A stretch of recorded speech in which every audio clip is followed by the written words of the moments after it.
They see my disability, I see my ability.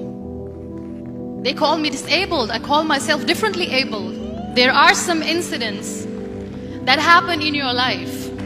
Those incidents break you, deform you, but they mold you into the best version of you. And the same thing happened to me. I was 18 years old when I got married. My father wanted me to get married. And all I said was, if that makes you happy, I'll say yes. And of course, it was never a happy marriage. Just about after 2 years of getting married, I met a car accident. Somehow my husband fell asleep and the car fell in the ditch. He managed to jump out, saved himself. I'm happy for him. But I stayed inside the car and I sustained a lot of injuries. The list is a bit long, don't get scared. The wrist was fractured. Shoulder bone and collarbone were fractured. My whole rib cage got fractured. And because of the rib cage injury, lungs and liver were badly injured. I couldn't breathe. I lost urinary bowel control. That's why I have to wear the bag wherever I go. 3 vertebrae of my backbone were completely crushed. And I got paralyzed for the rest of my life. I finally ended up in a hospital where I stayed for 2.5 months. I underwent multiple surgeries. One day, doctor came to me and he said, well, I heard that you wanted to be an artist, but you ended up being a housewife. I have a bad news for you. You won't be able to paint again because your wrist and your arm are so deformed, you won't be able to hold a pen again.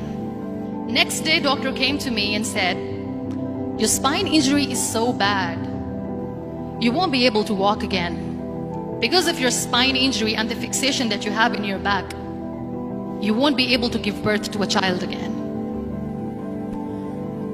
That day, I was devastated. I asked my mother, why me? And that is where I started to question my existence. Why am I even alive? And that is where I realized that the words have the power to heal the soul.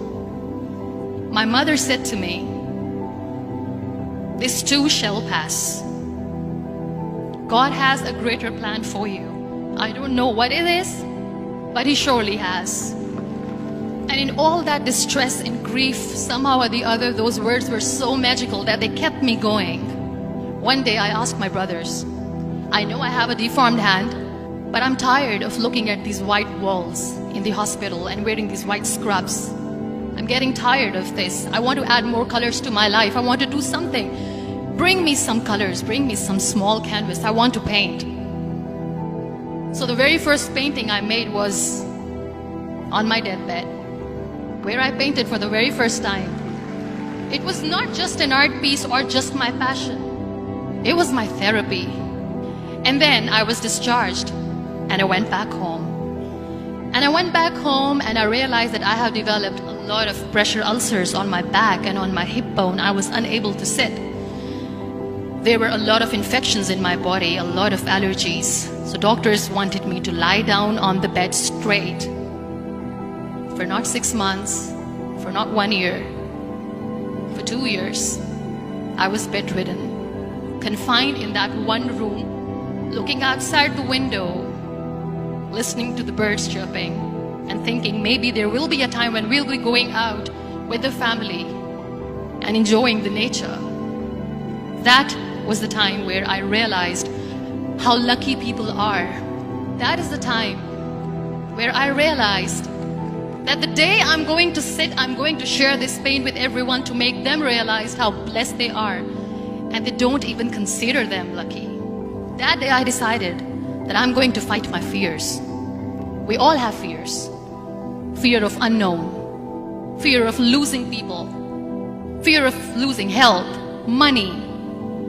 We want to excel in career, we want to become famous, we want to get money. We are scared all the time. So I wrote down one by one all those fears. And I decided that I'm going to overcome these fears one at a time. You know what was my biggest fear? Divorce. I was trying to cling on to this person who didn't want me anymore, but I said no. I have to make it work. But the day I decided that this is nothing but my fear, I liberated myself by setting him free.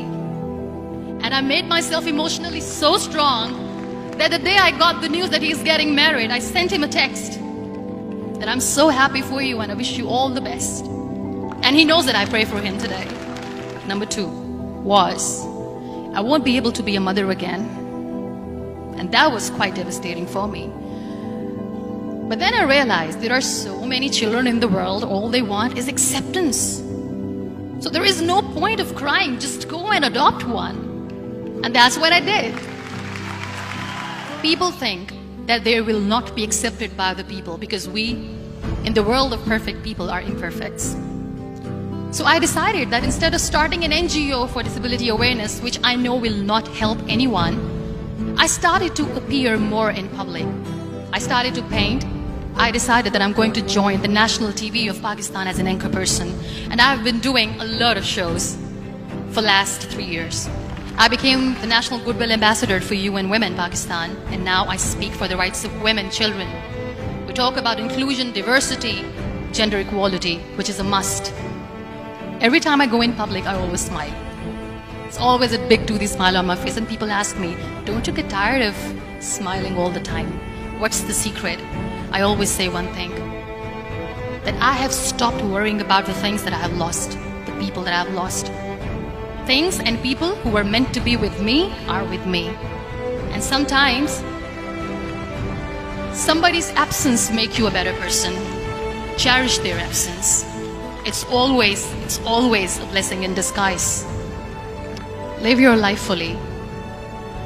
Accept yourself the way you are. Be kind to yourself. Be kind to yourself. I'll repeat, be kind to yourself, and only then you can be kind to others. Love yourself and spread that love. Life will be hard. There will be turmoils, there will be trials, but that will only make you stronger. So when you accept yourself the way you are, the world recognizes you. It all starts from within.